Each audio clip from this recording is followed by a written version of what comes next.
ఈ కర్రీ వండేటప్పుడు చిన్న చిన్న పొరపాట్లు చేసి కంప్లీట్‌గా కర్రీ టేస్ట్ అనేది చేంజ్ చేస్తారు. నేను చెప్పే టిప్స్‌తో ఒక్కసారి ఈ కర్రీ ఇలా వండి పెట్టండి. ఇంకంతే బిర్యానీలోకి గానీ, చపాతీలోకి గానీ సరిగ్గా కరెక్ట్‌గా సూట్ అయిపోయే recipe. Welcome to Madhu vlogs. Hi friends. Hi, hello ఎలా ఉన్నారు? నేనైతే చాలా బాగున్నాను. మరి మీరు బాగున్నారా? ఈరోజు నేను మీ ముందుకి మరో మంచి రెసిపీతో వచ్చానండి. Chicken liver fry.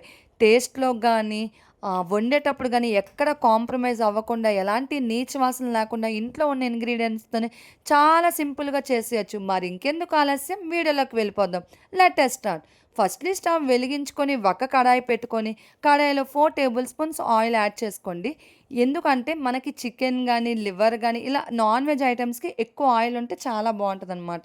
అలాగే 4 మీడియం సైజ్ ఆనియన్స్ తీసుకొని చిన్నగా చాప్ చేసుకొని యాడ్ చేసుకోండి. మనకి ఈ స్టేజ్‌లోనే కరివేపాకు కూడా యాడ్ చేయండి. ఎందుకనుకున్నారు? కరివేపాకు అనేది ఫ్లేవర్ అనేది ఆనియన్స్ గానీ, కరివేపాకు గానీ చాలా ఆ ఫ్లేవర్ రిలీజ్ అయ్యి 2 మిక్స్డ్ అయిపోయి చాలా బావుంటది టేస్ట్ అనేది. అలాగే మనం హాఫ్ కేజీ లివర్‌ని తీసుకొని ముందుగా చిన్న చిన్న పీసెస్‌గా కట్ చేసుకొని బాగా కడుక్కొని దీంట్లో యాడ్ చేసుకోవాలి. వాటర్ అంతా డ్రైన్ చేసి. ఇలా డ్రైన్ చేసిన తర్వాత మనం యాడ్ చేసుకున్న తర్వాత మొత్తాన్ని ఒకసారి బాగా కలుపుకోవాలి. ఇలా కలుపుకున్న దాంట్లోనే మనకి ముక్కకి తొందరగా ఉడకాలన్నా, అలాగే సాల్ట్ కూడా మనం తినేటప్పుడు మొక్క చప్పగా కాకుండా ఉప్పుగా సరిపోవాలన్నా ఈ స్టేజ్‌లోనే మనం సాల్ట్ యాడ్ చేసుకోవాలి. సాల్ట్ యాడ్ చేసుకున్న తర్వాత ఒక్కసారి బాగా కలిపేసి మూత పెట్టి మగ్గించుకోవాలి. మూత పెట్టి మగ్గించుకున్న తర్వాత మనకు ఆల్రెడీ మొక్క అనేది కలర్ చేంజ్ అవుతది. అలాగని ఉడికిపోయినట్టు కాదు. మనం మూత పెట్టి మగ్గించుకున్న తర్వాత వాటర్ అనేది రిలీజ్ అవుతదనమాట. ఆ వాటర్ రిలీజ్ అయినప్పుడు, ఆ వాటర్‌ని కంప్లీట్‌గా మనం దగ్గరికి అయిపోవాలనమాట. ఎందుకనుకున్నారు? మనకు అలాగే 50% మొక్క ఉడికిపోయే ఉంటది. ఈ 50% ఉడికిపోయిన స్టేజ్‌లోనే మనం ఏం చేయాలంటే, మళ్ళీ మూత పెట్టి మగ్గించాలి. అలా మగ్గిస్తుంటే మనకి ఎప్పుడైతే ఆయిల్ అనేది ఆ వాటర్ నుండి సెపరేట్ అవుతదో చూసారా? వీడియోలో చాలా క్లియర్‌గా కనిపిస్తుంది. ఆయిల్ సెపరేట్ అయిపోయి వాటర్ కూడా కొంచెం కూర దగ్గరికి అవ్వడం మొదలుపెట్టింది కదా! ఈ స్టేజ్‌లో మనం 1 టేబుల్ స్పూన్ అల్లం వెల్లుల్లి పేస్ట్ ఫ్రెష్‌గా దంచుకునేది యాడ్ చేసుకోవాలి.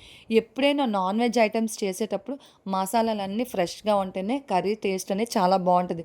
మనం అలాగే 1 టేబుల్ స్పూన్ ధనియాల పొడి, 1 table spoon garam masala add చేసుకోండి. ఇందులో చికెన్ మసాలా గానీ, జీలకర్ర పొడి మాత్రం అస్సలు యాడ్ చేయొద్దు. ఎందుకంటే కూర అనేది చేదైపోద్ది. అసలు జీలకర్ర పొడి అనేది తీసుకుంటే అంటలేనట్టు తీసుకోవాలి గానీ, ఇలా ఎక్కువగా యాడ్ చేయడం వల్ల ఏంటంటే ఘాటు ఎక్కువైపోద్ది. అలాగే చేదు కూడా వచ్చిద్ది కూర. అలాగే 2 టేబుల్ స్పూన్ కారం తీసుకోండి. యాడ్ చేసుకున్న తర్వాత ఒక్కసారి బాగా కలపండి.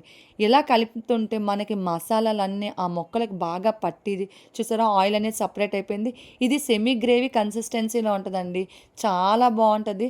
మనకి రైస్‌లోకి గానీ, చపాతీల్లోకి గానీ, బిర్యానీలోకి గానీ చాలా బావుంటది. మళ్ళీ లాస్ట్‌లో మీరు మళ్ళీ కరివేపాకుని యాడ్ చేయండి. చాలా అంటే చాలా బావుంటది. తినేటప్పుడు గానీ, ఆ స్మెల్ అనేది చాలా బావుంటది.